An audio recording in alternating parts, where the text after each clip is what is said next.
Estava embaralhando algumas cartas do tarô e me saiu o Eremita como carta do dia.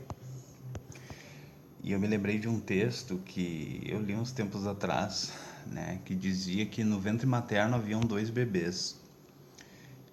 E aí um diz assim pro outro: "Tu acredita em vida após o parto?" E o outro diz assim: "É claro. É claro que existe vida após o parto e talvez o que a gente esteja vivendo aqui seja apenas uma preparação para o que virá depois." E aí o outro respondeu: "Tá, mas que tipo de vida seria essa?" E aí ele disse: "Eu não sei dizer, mas a gente pode descobrir novos sentidos. Talvez a gente possa comer com as nossas próprias bocas e caminhar com as nossas próprias pernas, ou desenvolver coisas que a gente não pode compreender agora."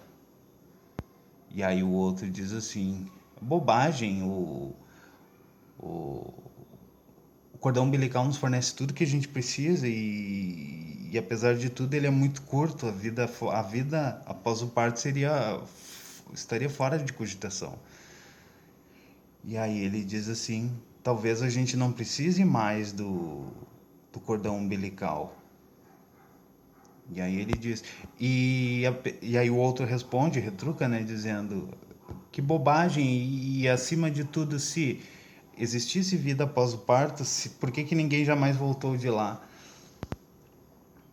E aí ele diz assim: "Bom, eu não sei, mas eu acredito que se eu acredito que quando a gente sair daqui a gente vai encontrar a mamãe e ela vai cuidar de nós." E aí ele: "Mamãe?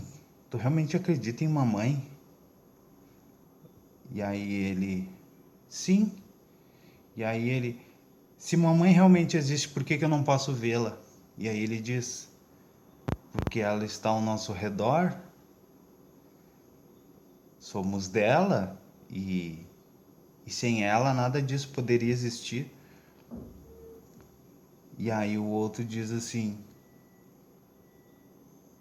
"Impossível. Se existisse realmente uma mãe, por que que eu não posso vê-la?" E aí o outro responde assim: "Se tu ficar em silêncio e tu te concentrar, tu vai poder sentir a presença dela, tu vai poder ouvir a voz amorosa dela."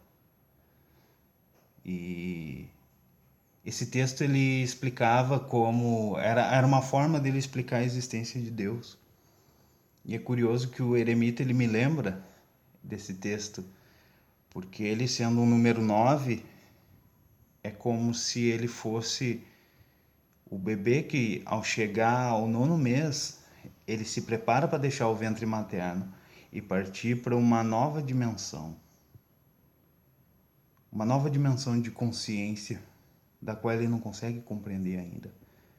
E isso significa o quê? Que se tu te concentrar, se tu ficar em silêncio e tu te concentrar,